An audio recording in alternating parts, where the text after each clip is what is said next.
வணக்க மக்களை, சட்டமன்றம் கிடைக்கப்பட்ட மிக முக்கியமான தகவல் ஒன்று வெளியாகி இருக்கிறதாம். எல்லாம் போச்சா, இரட்டலையை கருகவிட்ட எடப்பாடி திமுக தலைகளை லாக் செய்ய லட்டு மாதிரி சான்ஸாம். வாங்க வீடியோவை முழுமையாக கண்டலாம். அதாவது தமிழகத்தில் வரக்கூடிய இந்த 2026 சட்டமன்ற தேர்தல் என்பது அனல் பறக்கும் வேளையில் தான் அனைத்து கட்சிகளும் தங்கள் பணிகளை செய்து கொண்டிருக்கிறதா. அந்த வகையில் தான் தமிழகத்திலே இம்முறை கண்டிப்பாக 4 முனை போட்டி நிலவக்கூடிய சூழல் உருவாகி கொண்டிருக்கிறது. அந்த வகையில் பார்த்தால் ஆளும் கட்சியான திமுக அரசு, ஆண்ட கட்சியான அதிமுக மற்றும் விஜயின் புதிதாக ஆரம்பித்துள்ள தமிழக வெற்றிக் கழகம் மற்றும் நாம் தமிழன் சீமான் என தமிழகத்திலே இம்முறை கண்டிப்பாக 4 முனை போட்டி நிலவக்கூடிய சூழல் தான் உருவாகியிருக்கிறதா. இந்த வகையில் தான் தமிழகத்தில் அதாவது வருகின்ற ஏப்ரல் 23ஆம் தேதி தமிழகத்தில் உள்ள அனைத்து தொகுதிகளுமே ஒரே கட்டமாக தேர்தல் நடைபெறும் என்பதை தேர்தல் ஆணையம் ஒரு அதிகாரப்பூர்வ அறிவிப்பு ஒன்று வெளியிட்டிருக்கிறது.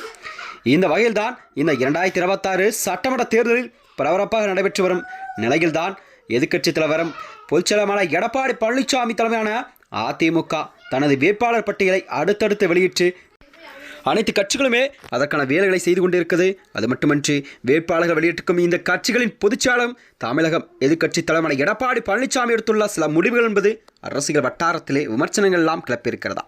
அதாவது குறிப்பாக அதிமுக நிர்வாகிகள் மத்தியில் பெரும் அதிருப்தி நிலவக் கொண்டிருக்கிறதா.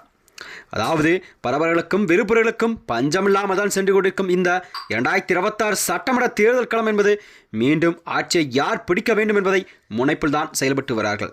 அதிமுக பொதுச்செயலாளர் எடப்பாடி பழனிசாமி அதாவது மிக வலுவாக இருக்கும் திமுக கூட்டணியை எதிர்கொள்ள நிச்சயம் ஒரு பெரும் கூட்டணியை பலம் வாக்கியும் வங்கியும் அவருக்கு அவசியம் என்பதால் தேர்தல் வேலைகளை முன்கூட்டியே திட்டமிட்டு செய்ய வேண்டும் என்பது அவரின் எதிர்பார்ப்பாக இருந்து வருகிறது.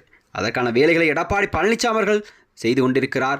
இந்நிலையில்தான் இந்த 2026 சட்டமன்ற தேர்தல் போட்டியிடும் அதிமுகவின் வேட்பாளர் முதற்கட்ட பட்டியலை வெளியிட்ட பழனிசாமி 2ஆம் கட்டமாக 146 தொகுதிகளுக்கான வேட்பாளர்களை அடுத்து வெளியிட்டு திமுகவை அதிர்ச்சி கொடுத்திருக்கிறார். அதாவது இன்னும் திமுக தரப்பில் தொகுதி பங்கீடே முடியவில்லை என்பது குறிப்பிடத்தக்க செய்தியாக இருந்தாலும் இந்நிலையில்தான் தற்போது அதிமுக கூட்டணியில் தற்பொழுது பாஜக, பாமக, தமிழக மாநில காங்கிரஸ், ஐஜேகே, புதிய நீதி கட்சி, தமிழக மக்கள் முன்னேற்றக் கழகம் உள்ளிட்ட கட்சிகள் இணைந்து செயல்பட தொடங்கிவிட்டது.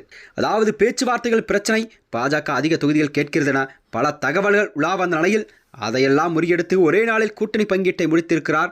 மேலும் எந்தெந்த தொகுதியில் யார் போட்டி என்பதை விவாதிக்கூட அவர் முன்வைத்திருக்கிறார்.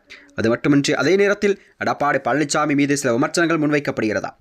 இந்த முறை நடைபெற்ற தொகுதி பங்கீட்டில் திமுக முக்கிய அமைச்சர்கள் போட்டியிடும் பல தொகுதிகளில் மக்களிடம் பெயர் பெற்ற இரட்டை இலை சின்னத்தை நேரடியாக களமிறக்காமல் கூட்டணி கட்சிகளுக்கு தாமரை, குக்கர், மாம்பழம் போன்ற சின்னங்களை களம் இறக்குவது என்பது தமிழக அரசியலிலே வழக்கமாக திமுக மற்றும் அதிமுக நேரடியாக மோதும் தொகுதிகள் போட்டி மிகவும் கடுமையாக இருந்து வருகிறது. இந்த வகையில்தான் இந்த வருகின்ற 2026 சட்டமன்ற தேர்தல் என்பது கண்டிப்பாக தமிழகத்தில் வரக்கூடிய முக்கிய தேர்தலாக பார்க்கப்படும் சூழல்தான் அனைத்து கட்சிகளும் அனல் பறக்கும் வேளையில் தனது வேலைகளை செய்து கொண்டிருக்கிறது. மேலும் இது போன்ற வீடியோக்களை தெரிந்து கொள்ள நமது சேனலை மறக்காமல் சப்ஸ்கிரைப் செய்து நன்றி, வணக்கம்.